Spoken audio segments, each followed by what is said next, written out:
Okay, so we have finished testing our calculator class. So you have learned what automated tests are and how they can help you, the basics of testing in JavaScript or TypeScript applications, and you've also tested a simple TypeScript class to ensure all of its methods are working correctly. Hello there, my name is Tiago. I'm a front-end software developer, and this is the first video of a series on automated testing in React applications. So in this first video, we'll see a very fast introduction to what are automated tests and the basic syntax for tests in JavaScript or TypeScript applications. Before showing you code, I'll give you a straight to the point introduction about what are automated tests. So what are automated tests?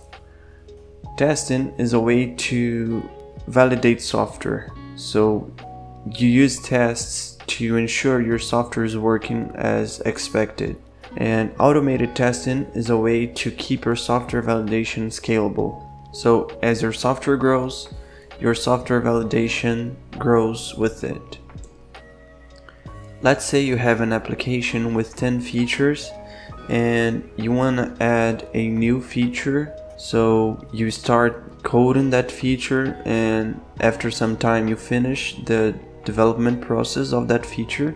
And my question for you is, after you finish the development process of that feature, how can you ensure the other features are still working fine? I mean, it's very common in software development that after adding a new feature, some other feature that you already had developed can get broke, especially in front-end development, since we are always using global state to share state between components and pages. So it's very common that after adding a new feature, some other feature may get broke.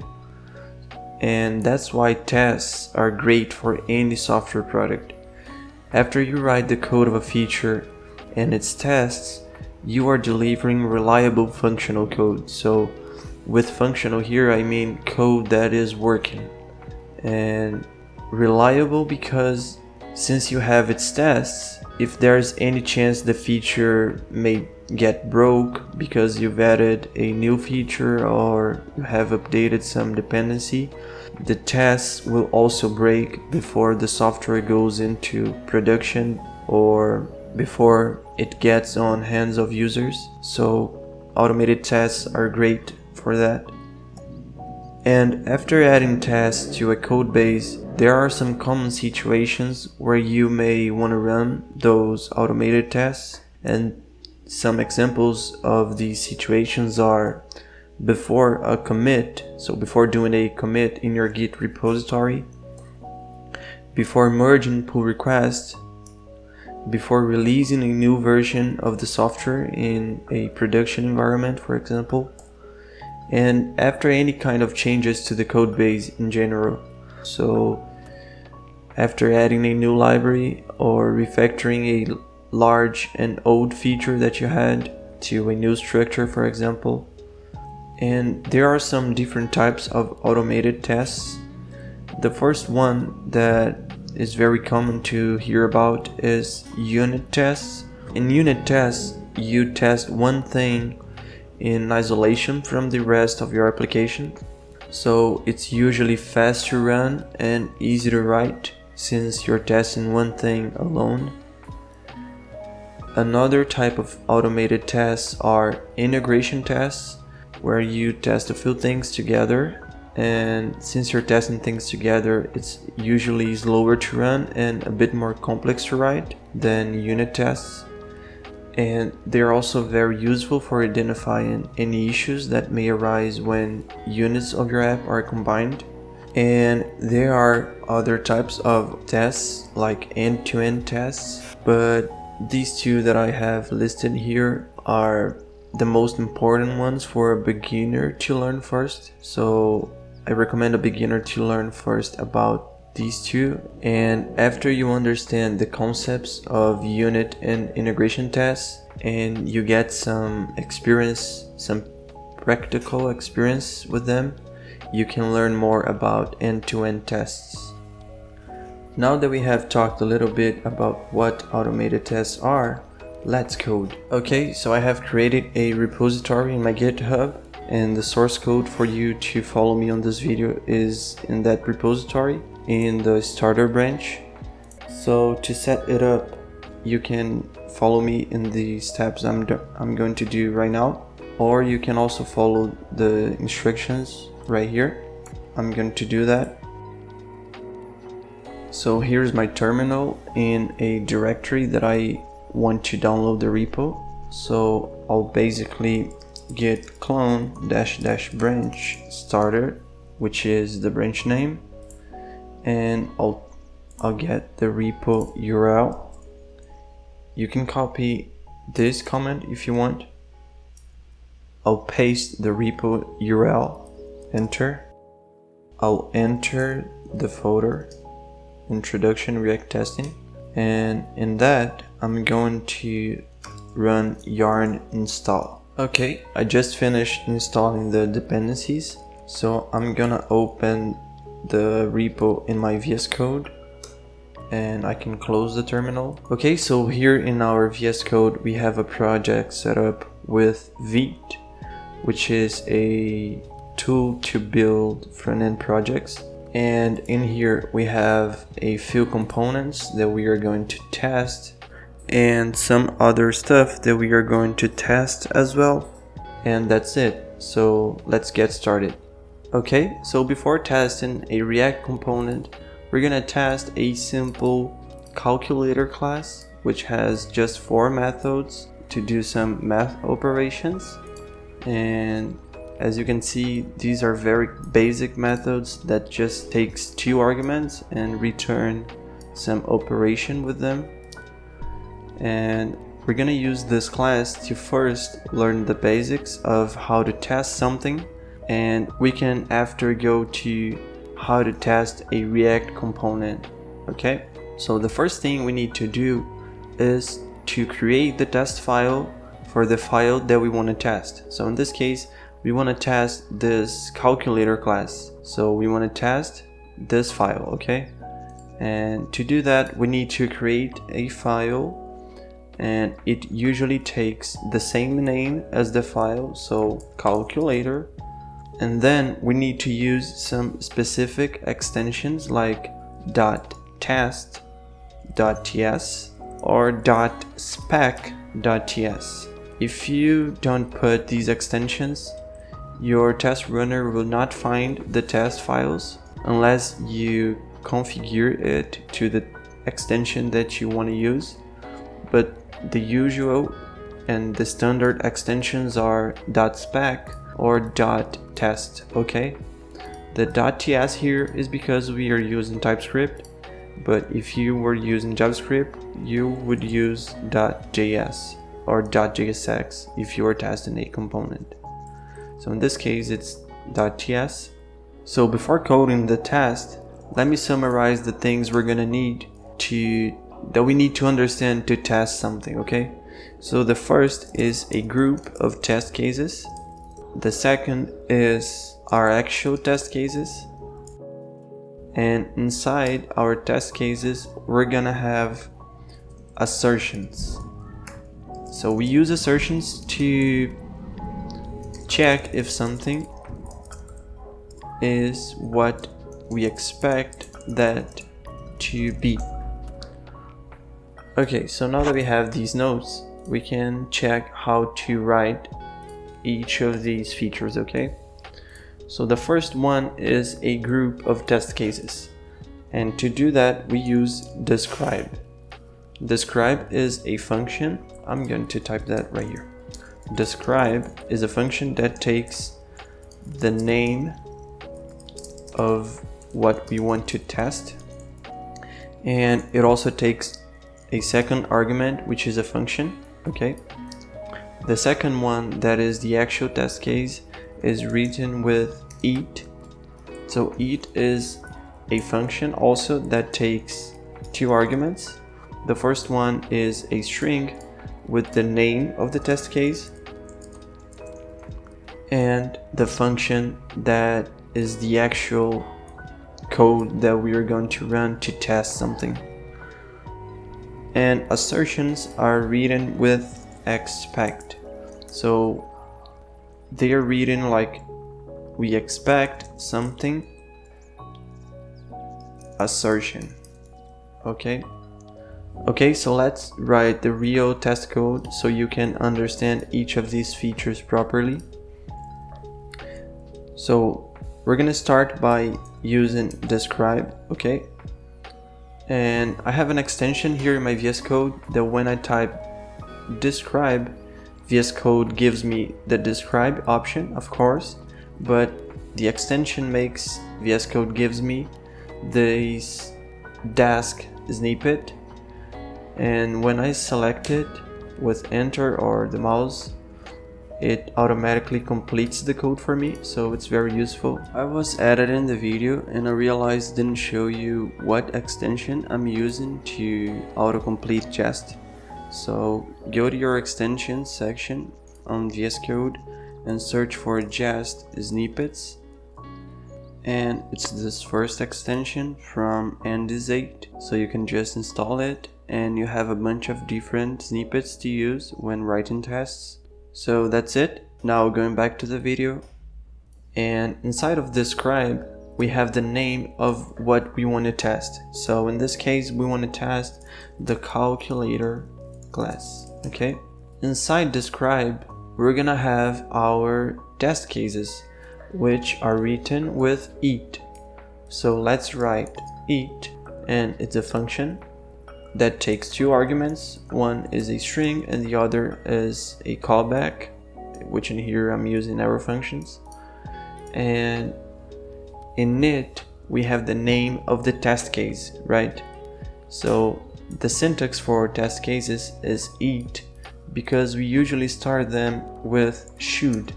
So for example, it should do something correctly. For example, let's say you're testing a class that has a method that sends emails, so you would say it should send an email correctly, for example. In this case we are testing this calculator class, which has some math operations, and we're gonna test each of these methods so we can cover all the code of this class.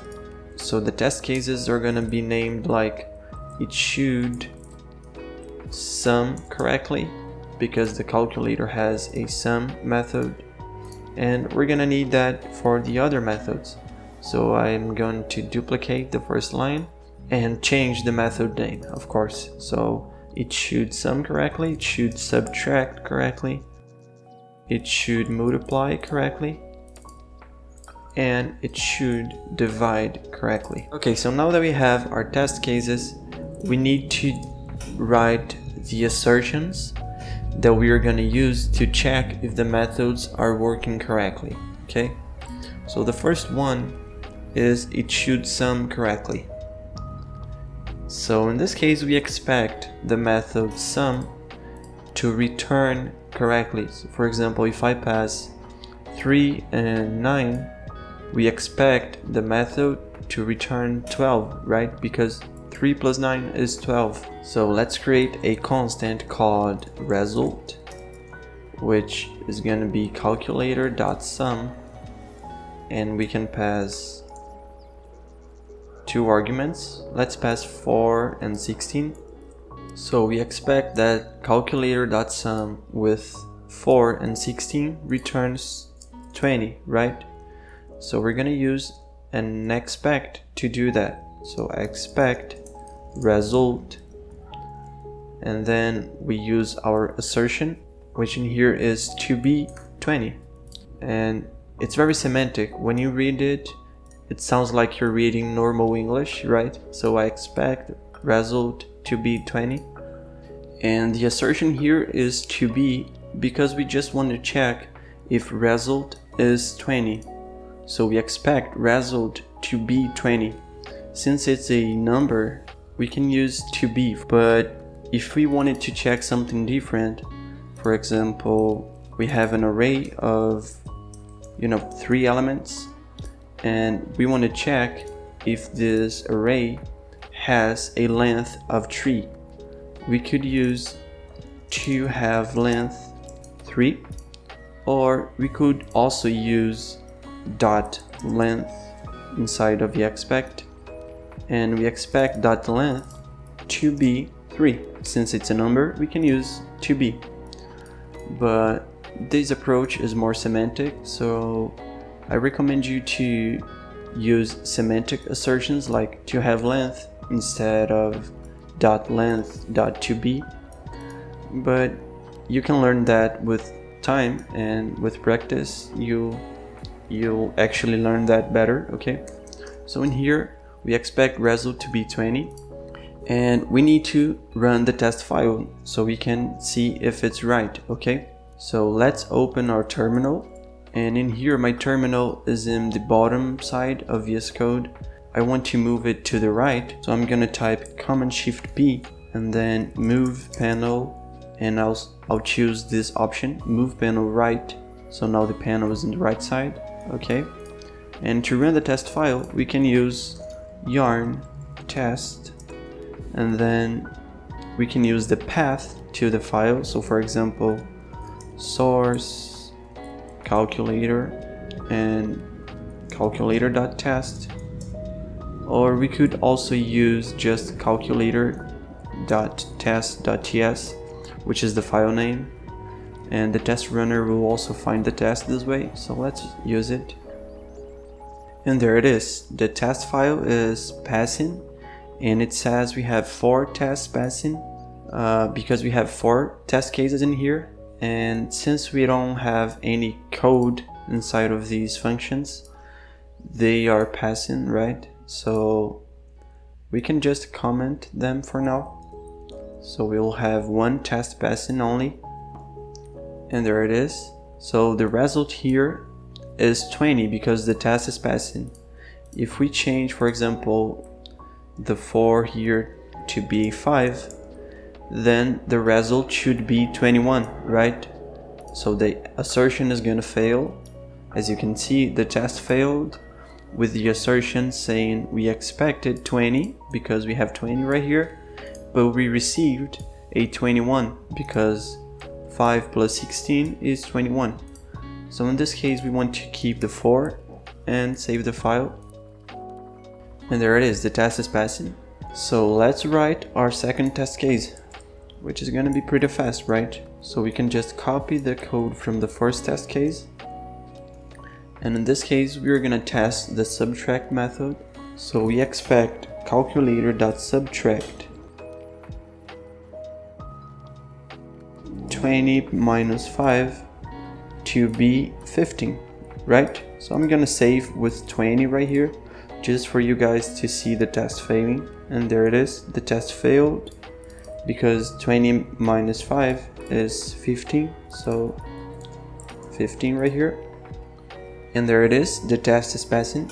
So let's keep going. So in this case we expect calculator.multiply 20 times 5, we expect that to be 100, right? So let's see, there it is, the test is passing, and let's finish our last test case. So we expect calculator.divide 20 for 6 to be 2, right? And here it is, the test is passing. So we have finished testing our calculator class. So now let's say someone accidentally changed some operator right here. Let's say someone changed this plus operator to a times operator. So the test fails, and we can see here that the test that failed is it should sum correctly. So we would know that something is broke in our code, and that's why tests are very good. So in here let's fix it to plus, and the test must pass, and here it is, it's passing. Okay, so we have finished testing our calculator class. So you have learned what automated tests are and how they can help you, the basics of testing in JavaScript or TypeScript applications, and you've also tested a simple TypeScript class to ensure all of its methods are working correctly. In the next video, we'll see the basics of how to test React components by testing this simple counter component. So you're gonna learn the flow for testing a React component, the syntax for doing that, like how to render a component, how to get elements from the page, how to interact with those elements, some basic assertions frequently used when testing React components, and a lot more. So I hope to see you there. That's all for today. Hope you enjoyed this video and have learned something useful with me. Thanks for watching.